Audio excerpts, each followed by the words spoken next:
भगवान की एक विशेष कृपा है। मानव जीवन दिया है और उसके बाद सत्संग का अवसर भी प्रदान किया।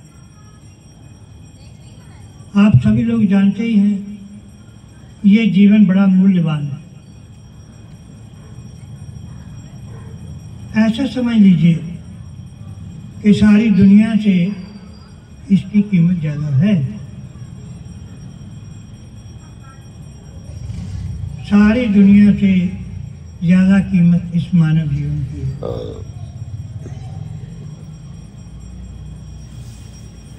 आप मानव सेवा संघ की भी बात सुन रहे थे, तो मानव सेवा संघ के प्रणेता श्री स्वामी जी महाराज, आपने बातें सुनी हुई है, कैसी है? बात बताते हैं कि भाई मानव जीवन मिला है परमात्मा की प्राप्ति के लिए, और कोई इसका प्रयोजन नहीं है। लेकिन क्या बताया जाए, संसार में आदमी आकर के संसार को जब पसंद कर लेता है तो इसी में घूमता रहता है। और थोड़ा इकट्ठा कर लो, और जमा कर लो, इतना हो जाए, इतना हो जाए। आदमी की आयु ऐसे बीत जाती है, पता ही नहीं चलता। बचपन कब चला गया, युवावस्था कब चली गई, और अब वृद्ध अवस्था में आए हुए हैं, तो याद आ गई कि भाई कुछ भजन करना चाहिए। भजन क्या है? इस पर स्वामी जी कहते हैं, भाई परमात्मा को पहले अपना मानो।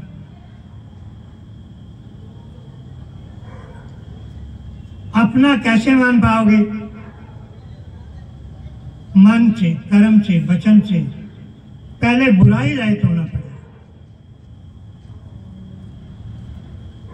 बुराई रहित होने के बाद भजन शुरू होता है। हम बुराई भी करते रहें, भलाई भी करते रहें, झूठ भी बोलते रहें, सच भी बोलते रहें, तो भाई भजन का प्रभाव हमारे जीवन में नहीं हो सकता। कर्म वचन मन छाड़ छल, जब लग जन न तुम्हार, तब लग सपने सुख नहीं, किए कोट उपचार। देखो, ये भगवान राम की बात है। मन से, कर्म से, वचन से पहले बुराई का त्याग करो। मन, कर्म, वचन से जब बुराई रहित आदमी हो जाता है, तो महाराज जी कहते थे कि समझो तुमने सारे संसार की सेवा कर दी। बुराई रहित होने से सेवा कर दी। बुराई रहित जब हो जाओगे तब भलाई आपसे होने लगेगी, क्योंकि किए बिना तो आप रह नहीं सकते। कुछ ना कुछ तो करे हुए, और जब बुराई छोड़ दी तो भलाई अपने आप होने लगी। ऐसा होता है। और जब भलाई होने लगे तब क्या करना चाहिए? उसका अभिमान नहीं करना चाहिए कि मैंने भलाई की, मैंने उसके साथ ऐसा किया, ऐसा किया। क्यों भाई, ऐसा क्यों?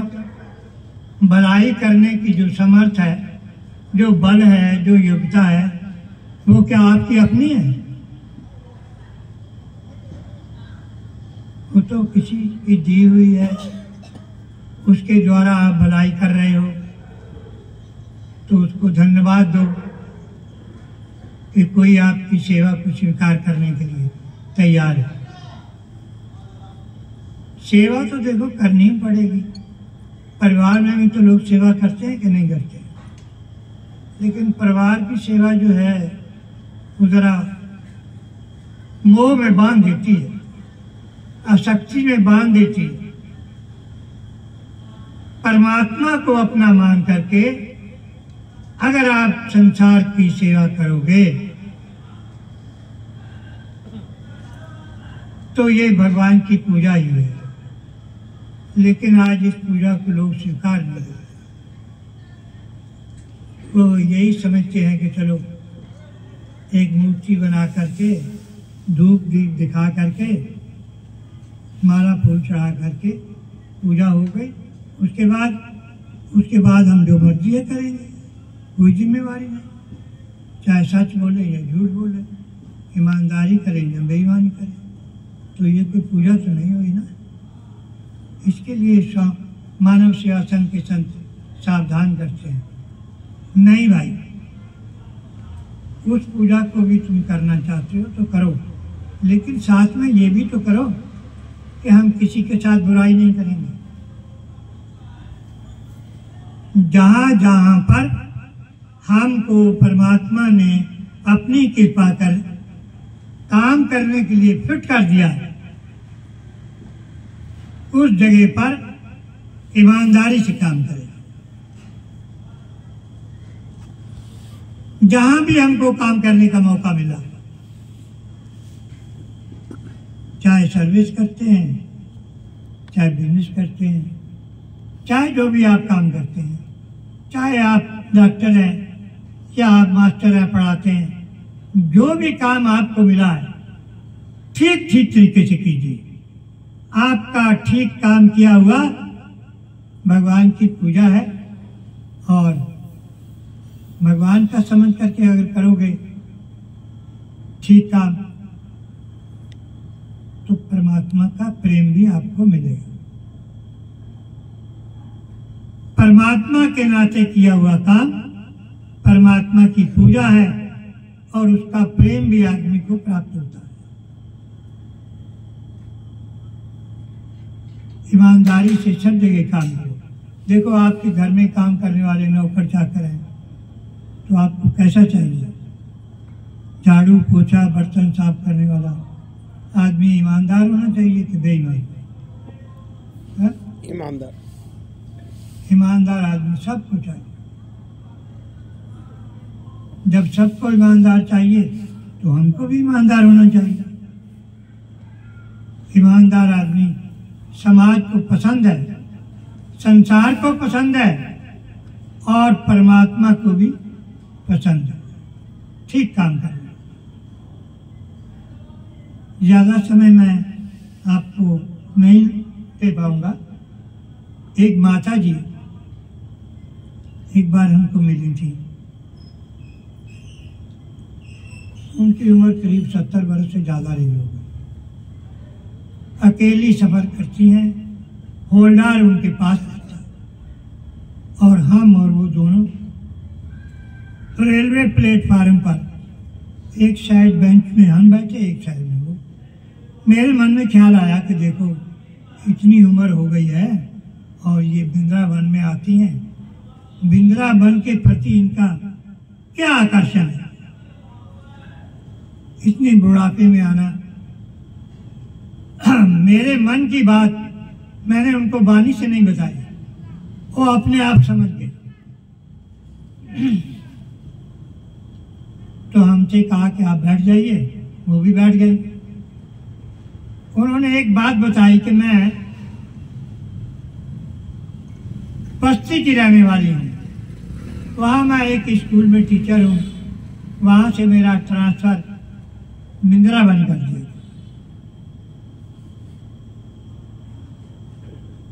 यहाँ आकर के पढ़ाने लग गई। पढ़ाती रही। एक दिन की घटना है, लड़कियां मथुरा से वृंदावन बस के द्वारा पढ़ने के लिए आती थी। तो कुछ ऐसी घटना हो गई, एक लड़की की कमजोरी समझिए, तो क्लास में आई तो बार बार अपना पीछे का पल्लू ढकने की कोशिश की उसने।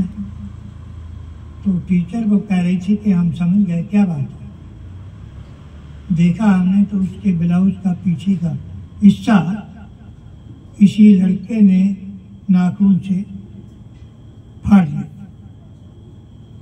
बस में आते समय। तो उसने डांटा उसको कि अगर ऐसा हुआ है तो तुमने उस लड़के से कुछ कहा नहीं, पकड़ नहीं लिया, तुम इसको बर्दाश्त क्यों करती रही? तो टीचर बता रही थी माता जी, मैंने उसको क्लास में बैठने नहीं दिया, एक बेंच पर अलग बिठा दिया। अब वो रोने लगी, रोती रही, चुपड़ के बैठी रही।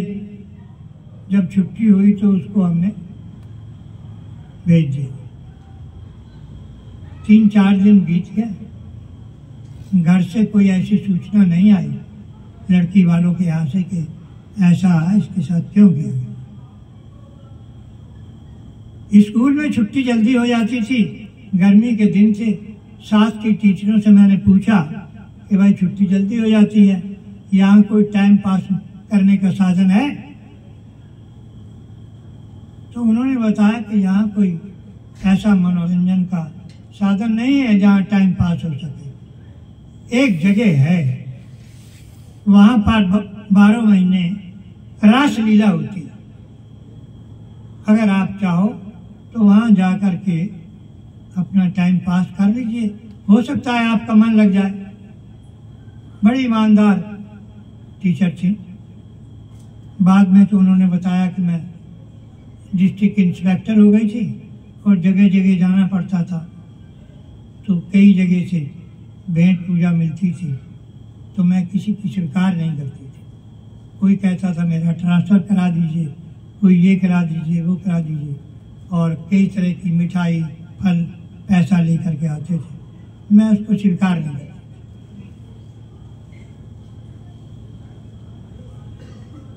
तो क्या हुआ कि मैं वहाँ रासलीला में चली गई, बैठी रही, देखती रही। क्या हुआ कि मेरे सामने, सबसे आगे में बैठी हुई थी, तो मेरे सामने आकर एक बच्चा बैठ गया। मुझे अच्छा तो नहीं लगा, खैर मैंने उससे कुछ कहा नहीं। दूसरे दिन भी ऐसे ही हुआ, मैं बैठ गई और फिर बच्चा आ गया, फिर आगे बैठा रहा। तीसरे दिन भी ऐसे ही हुआ। तीसरे दिन जब हुआ तो मैंने पकड़ करके अपनी गोद में लिया और उसका चेहरा देखा तो चेहरा उसका वैसा ही था जैसे कि रासलीला में शाम सुंदर बच्चे खेलते हैं, रासलीला करते हैं, वैसा ही उसका मेकअप था चेहरे का। मैंने उससे पूछा, तुम्हारा नाम क्या है? तो उसने कहा, मेरा नाम श्याम सुंदर है। अरे तुम कौन से श्याम सुंदर हो? मैं तो इतने सारे श्याम सुंदर ये देखती हूँ मंच पर। तो उस बच्चे ने कहा कि जो आप देखती हैं उसी में से एक मैं भी हूँ, उसी में से एक मैं हूँ। अब तो माता जी की उससे दोस्ती हो गई, रोज आए और रोज वो उसको पकड़ करके अपने गोद में बिठा ले, मित्रता हो गई। एक दिन श्याम सुंदर ने कहा, ऐसा है कि आप हमारे घर पर भोजन करने के लिए आइए। माता जी ने कहा, देख मैं तेरा घर जानती नहीं हूँ, दूसरी बात यह है कि मेरा ब्राह्मण शरीर है, तू मुझे भोजन कराएगा तो दक्षिणा भी देनी पड़ेगी। श्याम सुंदर ने कहा, हम आपको दक्षिणा भी देंगे। अच्छा तेरा घर कहाँ है? श्याम सुंदर ने कहा कि मेरा घर बांके बिहारी कॉलोनी में है, आप 11 बजे करीब आ जाइएगा। जैसे ही आप प्रवेश करेंगी कॉलोनी में, मैं सामने आपको दरवाजे पर खड़ा मिलूंगा। माता जी ने कहा, ठीक है। माता जी दूसरे रोज चली गई। देखा जाके जैसे ही कॉलोनी में प्रवेश किया तो सामने के दरवाजे में श्याम सुंदर खड़ा था। जब उसने माता जी को देखा तो अपनी मैया को आवाज दी, मैया मैया, देखो आज हमारी एक प्रेमन आई है, उसके लिए भोजन की थाली लगाओ। मैया ने कहा, अरे श्याम सुंदर, तेरी कितनी प्रेमन है, रोज कोई आया है? हाँ माँ, क्या कर। जब मैं वहां पहुंची अंदर तो श्याम सुंदर ने पहले से आसन लगा के रखा हुआ था, मेरे बैठने के लिए बिठाया, भोजन की थाली ला करके रखी, परसता रहा भोजन, मैं भोजन करती रही। जब भोजन कर चुकी तो मैंने कहा कि अब मेरी दक्षिणा दे दो। श्याम सुंदर ने कहा कि देखिए, हम आपकी दक्षिणा देंगे, पहले आप उठिए, उठ के हाथ धोइए, फिर कुल्ला कीजिए, उसके बाद फिर यहाँ करके बैठिए, फिर हम आपको दक्षिणा देंगे। देखो ये विश्वास की बातें हैं, बिल्कुल सरल सीधा साधा व्यक्ति ईमानदार होना चाहिए। भगवान ने लोटा लेकर के उसको कुल्ला कराया, देखिए, और उसके बाद माता जी से कहा आप यहाँ बैठ जाइए, बिठा दिया, कहा कि आप आंखें बंद कर लीजिए। माता जी ने आंखें भी बंद कर ली। श्याम सुंदर ने अपना हाथ माता जी के सर पर रख दिया और कहा कि हमने आपको राधा रानी की भक्ति प्रदान की, बस यही आपकी दक्षिणा है। लोग सोचते हैं भगवान कब मिलेंगे, कौन सा जप करेंगे, कौन से वन में रहेंगे, कौन सा जप करेंगे। अरे भाई बताओ, इतनी ईमानदारी से वो काम करती रही माता जी। सारी कहानी जब उन्होंने बताई तो 2 घंटे का समय लगा, मैंने तो थोड़े में आपको बता दिया। तो वो कहती थी कि जब मैं डिस्ट्रिक्ट इंस्पेक्टर हो गई तो जाया करती थी, तो लोग कई प्रकार की रिश्वत लेकर के आते। एक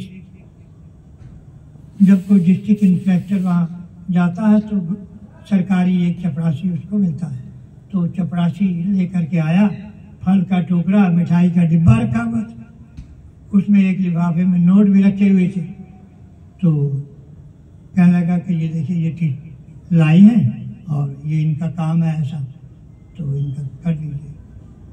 तो उसने कहा इसको उठा लो यहाँ से। क्यों ले आए थे? चपरासी ने कहा कि आप ले लीजिए, आपके काम में आएगा परिवार। एक बार कहा, 2 बार कहा, जब उसने नहीं उठाया तो मैंने 1 लात मारी, सब फल मिठाई वगैरह सब बिखर गए नीचे। मैं ऊपर के कमरे में थी, नीचे सब बिखर गए सड़क पर। मैं आपको बता रहा हूं, ईमानदारी के साथ भगवान का काम करना ये भगवत पूजा है। अभी आप सुन रहे थे ना, अरे भाई तुम भगवान का काम करोगे तो क्या भगवान तुमको भूल जाएंगे? अरे किसी क्या नौकरी भी करो ईमानदारी से, अच्छी तरीके से, तो वहाँ भी तुम्हारी तनख्वाह बढ़ जाती है, प्रमोशन हो जाता है, वो लोग तुमको कितना पसंद करते हैं। और कोई भगवान का काम करे तब कितना बड़ा प्रमोशन मिलेगा।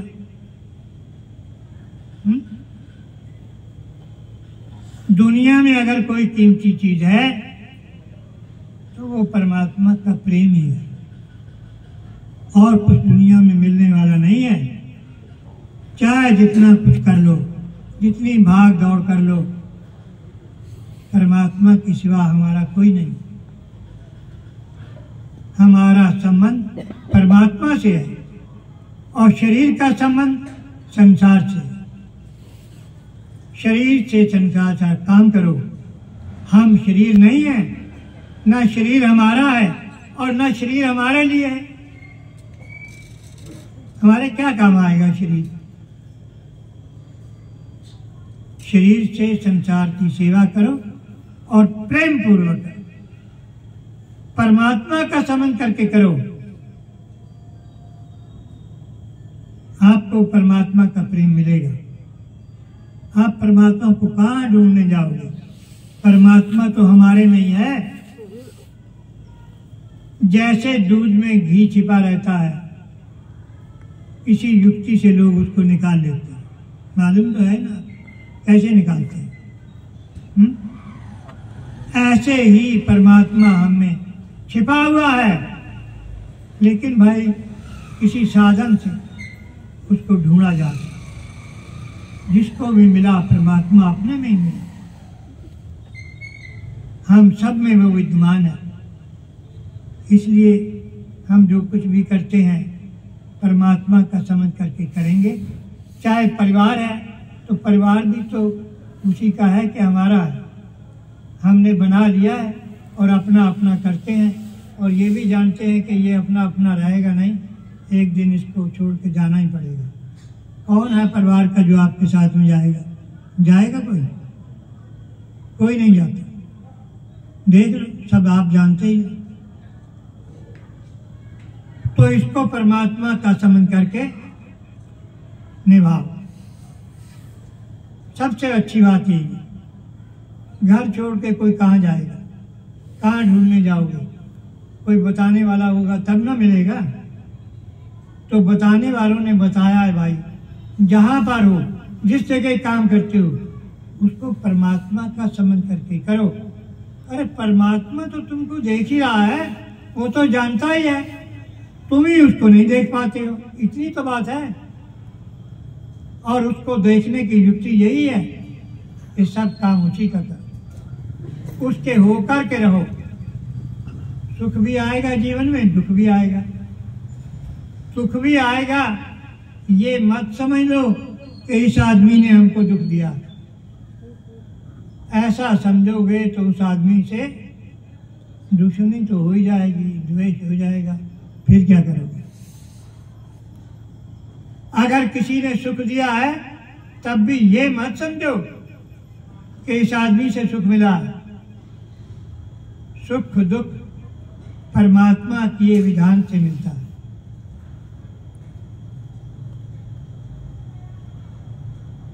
मीरा जी ने किसी से शिकायत थोड़ी की, सुख दुख कितना झेला, ये सब आप जानते हैं।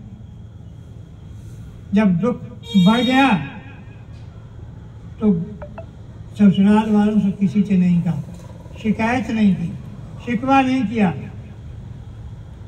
समाधान करना था तो गोस्वामी तुलसीदास जी को बता दिया, मेरी ऐसी ऐसी परिस्थिति है, आप बताओ मुझे क्या करना चाहिए।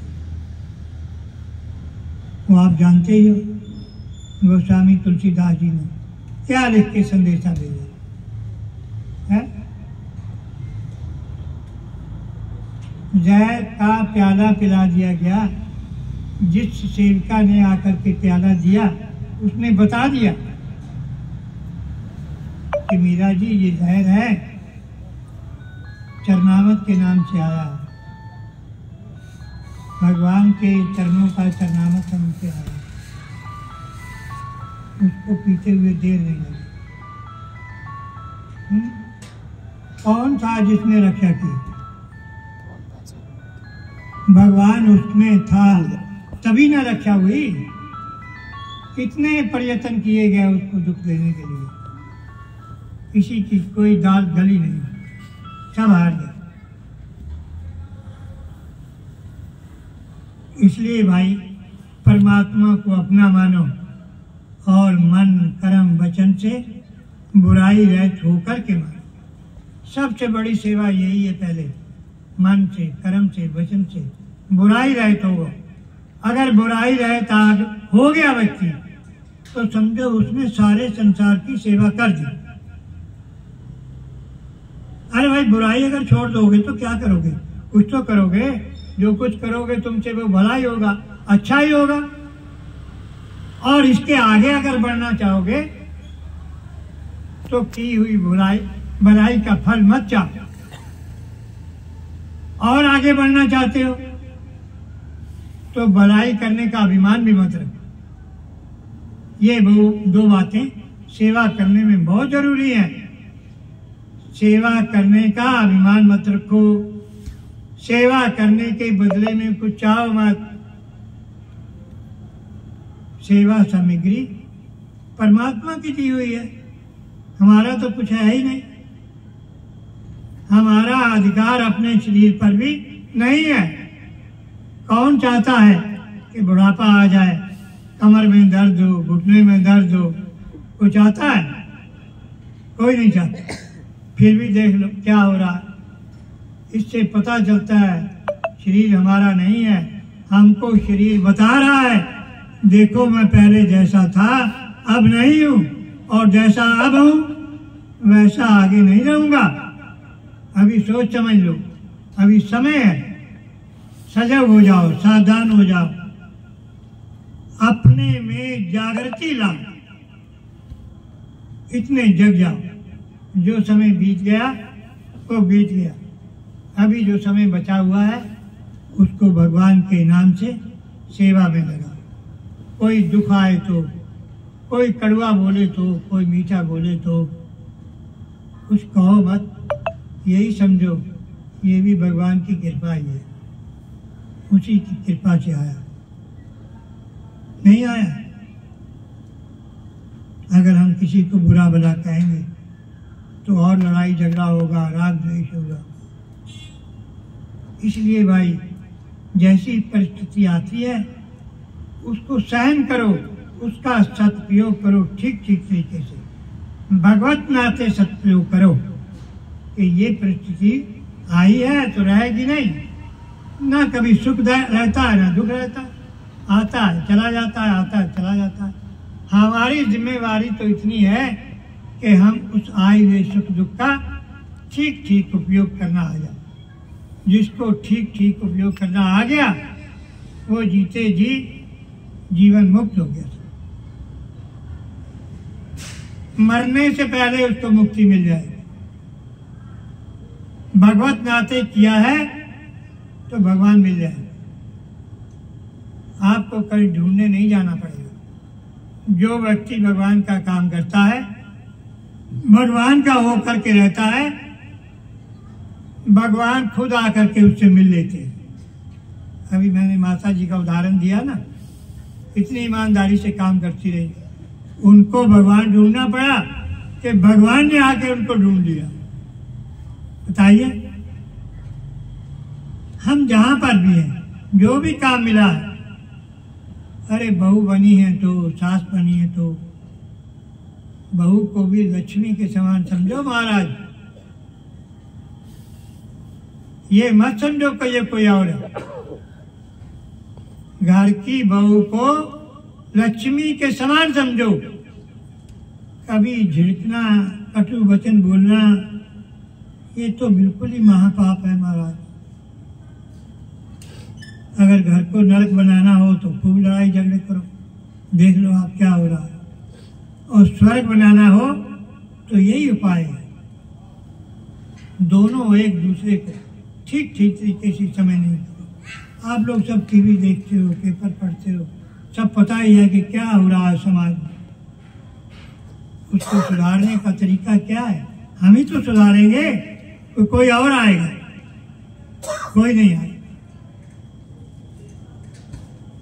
इसलिए मान भाव हम यहीं पर अपनी वाणी को विराम देते हैं। आप सजग हो जाएं, सावधान हो जाएं, लेकिन परमात्मा को अपना माने।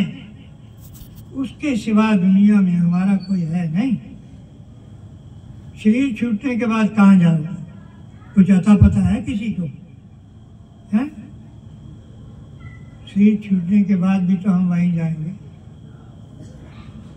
हमारा जन्म भगवान में से हुआ है। माता के शरीर में पिंड पैदा होता है, लेकिन उसमें प्राण शक्ति वो कहाँ से आती है? वो तो भगवान का स्वरूप है। जब तक वो उसमें प्रवेश नहीं करेगा तब तक बच्चे में हाथ पैर हिलाने की, बोलने शक्ति नहीं आती है। इसलिए सब में वही है, उसके सिवा कुछ है नहीं, न होगा न हो सकता।